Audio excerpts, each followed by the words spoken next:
Joining us is Colonel Daniel Davis. He's the host of the Daniel Davis Deep Dive program on YouTube.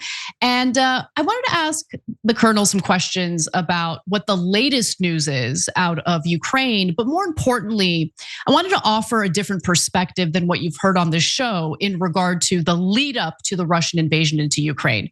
So let's actually start off with the most recent news. So where are we, Colonel, today when it comes to the Russia-Ukraine war?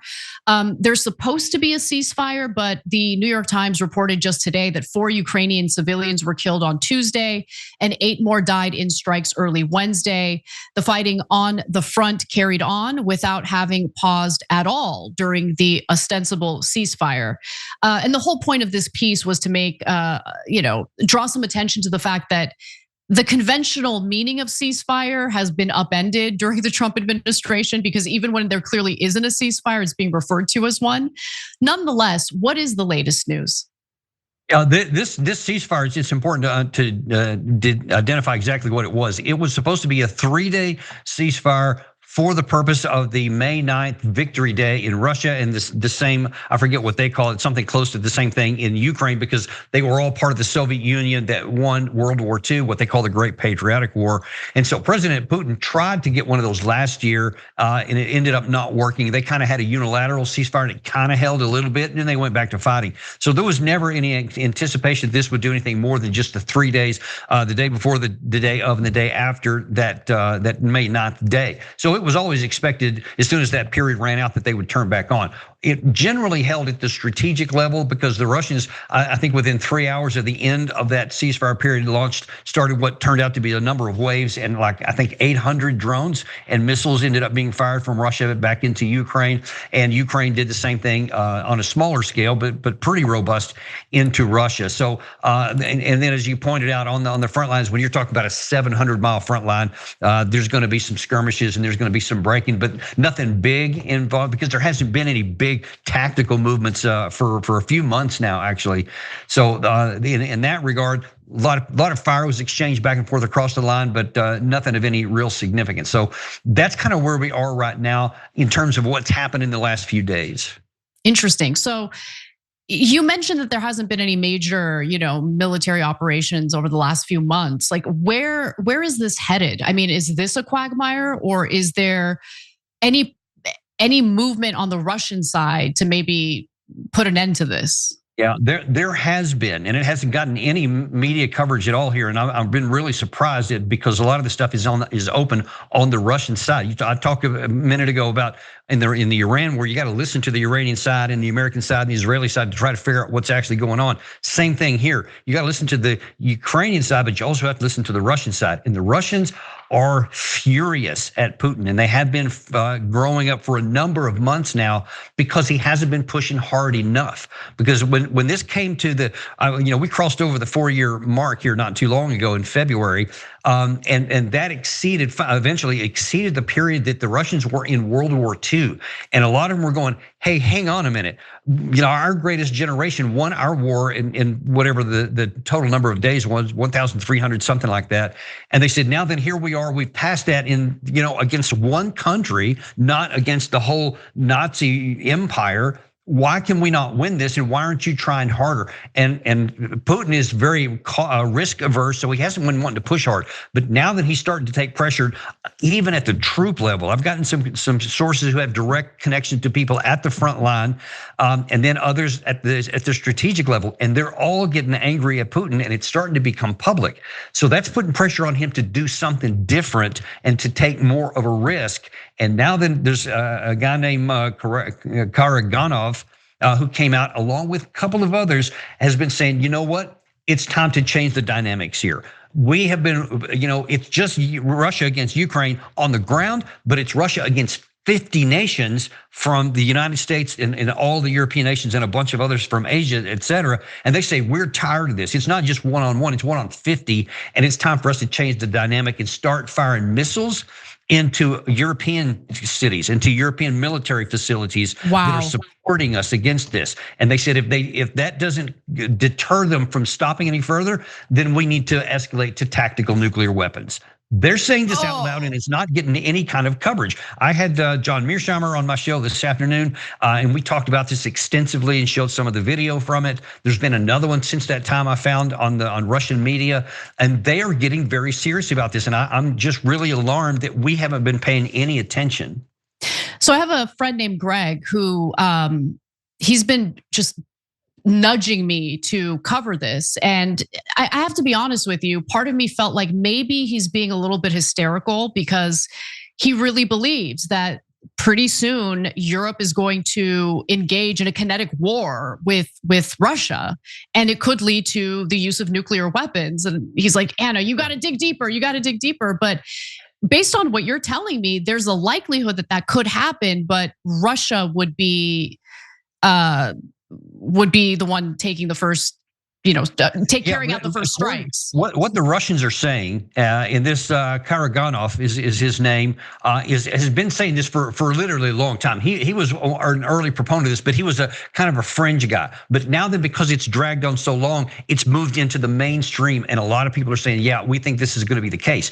It's been fed by, really all the way through, and it's continued on from the European leaders very foolishly continuing to threaten Russia. And they have moved German troops into the Baltics, for example. They keep talking over and over about we have to have this rebuild Europe, and we have to have this $800 billion advancement, and we have to get ready to fight Russia by 2030 or 2029 even. So they're all trying to grow their forces. They're saying, let's all add 5% of GDP. Let's go up to a wartime footing. So the Russians are hearing all that, and they're thinking, well, we're not just gonna be sitting on our hands and doing nothing, especially when we're just nibbling at the front lines here. So that's why they're saying we got to do something different. And so they're saying instead of all these 50 countries supporting the killing of Russian troops on our front lines, how about we take the fight to them for the first time? Because they say we're already effectively at war. How about we make them pay some of the price too, and not just our side?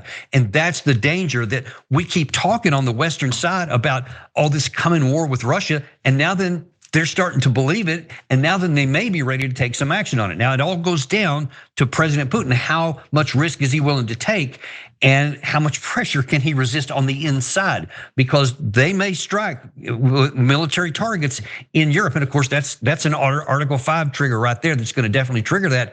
But how much appetite is there going to be from our weakened military, Anna? Because we have spent 4 years emptying out our arsenals to give them to Ukraine to go and try to kill Russians. But now we don't have the industrial capacity to replace that. So we're now in a very weakened position, while Russia is the opposite. They are now busting at the seams with all kinds of missiles and drones, artillery shells, everything you need to fight a modern war. They have been stockpiling this stuff while they're fighting here.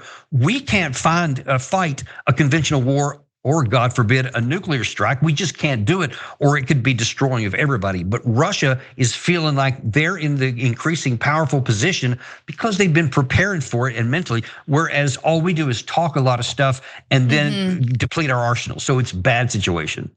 Okay, so the underlying disagreement, the big debate, is what the intentions of Vladimir Putin is, what the Russians want to accomplish, right? So if you speak to anyone in the Western world, they are absolutely convinced that the whole point of all of this is to rebuild Soviet Russia, not in terms of communism, but in terms of the land grabs and the expansion, the empire. So that's what the Europeans believe. That's what the United States believes. Russia, on the other hand, has consistently made the argument that the reason why this happened is because of the security risk or threat to Russia imposed by NATO. What is the truth? What is the reality? Yeah, this stuff that they're trying to rebuild the Soviet Union and trying to get ready to advance on the ground towards the West is complete fiction that we created. This goes back to 2007. 2007 at the Munich Security Conference, when Putin was first invited for the first time, because they were trying to, this was in the euphoria, the short-lived euphoria after the end of the Cold War, and we said, hey, let's have a European-wide security architecture. And so Putin was invited to Munich to have a conversation, and he said, listen, about this NATO expansion, And he said something which, and I've written on this extensively before the war started. I said, listen, what sense does it make for, I think it was 16 members of NATO to stand against this totality of the USSR and the Warsaw Pact countries in like 50,000 tanks, and I forget how many tens of thousands of missiles and planes and all that. And we stood up against them and we stared them down during the Cold War, and then they ended up falling. Now, what sense does it make once they disintegrate that we need to expand that NATO? If 16 stopped all of that and now that they've disintegrated, you don't even need it anymore, much less to expand it. But it's like we took advantage of that, and it wasn't collective security anymore, it was advancement and to keep Russia down. And then it kept going on and on. And so in 2007, Putin said, hey, who is this expansion directed against? Because you say it's not us, but there's nobody else out there. It's only us. And if you keep going, there's going to be a problem. In 2008, then NATO took a step that says, as a matter of fact, it's not just the Baltic countries and these others. We're going to expand into Georgia and to Ukraine. And Russia says, no, you're not, because it's one thing for the Baltics, which we don't like, but that's militarily defensible for us. There's a lot of reasons why that's not that hard of a task to defend. But Ukraine, that's like right down the plains that has a path leading straight to Moscow that twice Western powers, Napoleon and then Hitler, used to invade Russia in the past. And so they say, no, that's not happening. If you do that, and this was eventually told to Jens Stoltenberg, the former NATO Secretary General, if you put NATO into Ukraine, there will be war. But if you just take that off the table, there won't be any war. And Jens Stoltenberg mocked it and said, nobody tells us what to do. They will come in. And then Putin said, then you're going to have war, because there's no way in God's earth we're going to let your military alliance come up to our border like it's happened twice in the previous 2 centuries, like we would do, Anna. There's no way on God's earth we would ever allow China or Russia to move into a military alliance with Canada or with Mexico or Cuba, for example. We would never allow any of that, or Venezuela, which you've seen us. So. I mean, we think, and when I say we, I mean our government thinks that chance, just simple chance against America means that there's a security risk and we should go to war against people chanting that in a foreign country that doesn't even have weapons that can reach mainland United States. But I totally agree with you in regard to how the US would react very similarly, if not even more aggressively, if a similar, alliance had reached our borders and threatened our security. Can you talk a little bit though about Crimea? Because the counter argument to what you just said is, well, Russia annexed Crimea in 2014. How do you justify that? Like, what was that about? Nearly everything that I've described here from 2007 forward, actually everything, we initiated first, Russia reacts. We want this situation, we love it to where we can do whatever we want and you can do nothing about it except for say, yes, sir, and just suck it down. That's the case here. In 2014, in late 2013, early 2014, you had Ukraine whole, to include Crimea. Now, Russia had a military base. It's this place called Sevastopol on the Black Sea at the bottom of Crimea, which was part of Ukrainian territory, and they had for a long time since the 1990s when Ukraine became independent from the USSR. They had a deal that there would be like a 99-year lease for the Russian Black Sea Fleet there. That was something they all agreed to. Everything's fine, good to go. Well, now all of a sudden, with this, one of the reasons why Russia said they're not going to allow NATO into Ukraine, because that's where their base is in what then was Ukrainian territory. And then now all of a sudden here we have the big Maidan of late 2013, early 2014, when we, and everybody knows now, we helped orchestrate a coup that overthrew the legally elected government that was leaning towards Moscow. We didn't like that. We wanted one that was leaning towards Europe. And so when the guy who was in charge, I think it was Yanukovych, was leaning towards Russia, then we said, yeah, we can't do that. So there was a protest, and instead of putting the protest down, we allowed the protesters to run this government out. But because then there was a legend, this is part of the gray part. There was then it turned violent in the capital city, and there was some claims that it was the Russian-dominated government was killing protesters, and others said no, this was actually infiltrators in the crowd to actually shoot the crowd to create more chaos, to make it look like that it was the government, so that they could come and drive them out, etc.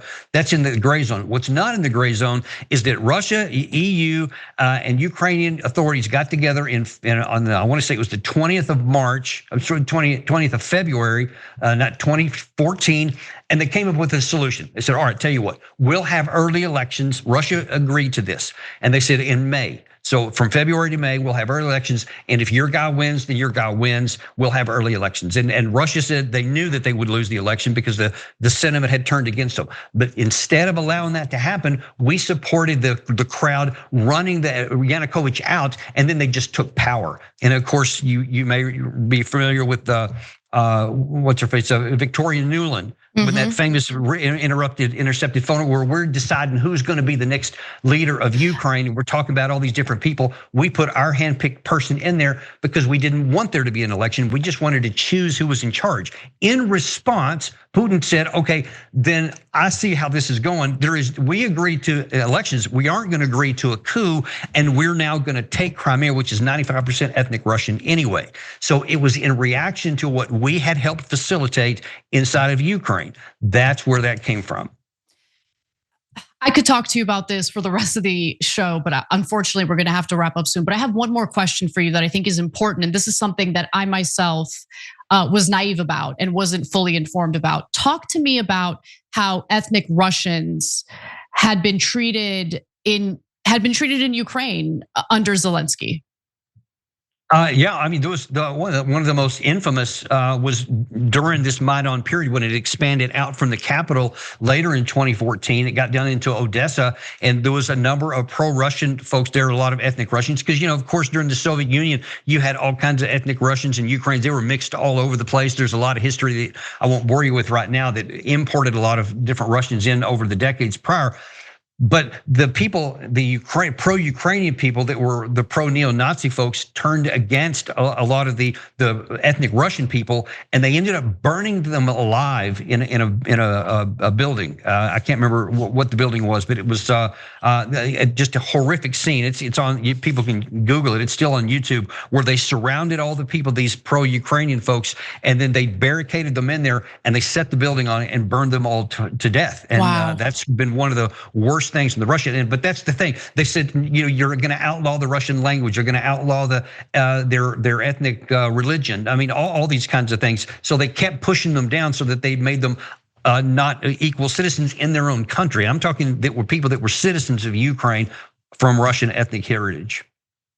It's incredible. And honestly, whether you're talking about the Victoria Nuland phone call, whether you're talking about the way ethnic Russians had been treated in Ukraine, this is the kind of stuff that we're not really getting in-depth reporting about from certainly not legacy media. I'm sure there's independent media that has been covering it, but their coverage tends to get buried.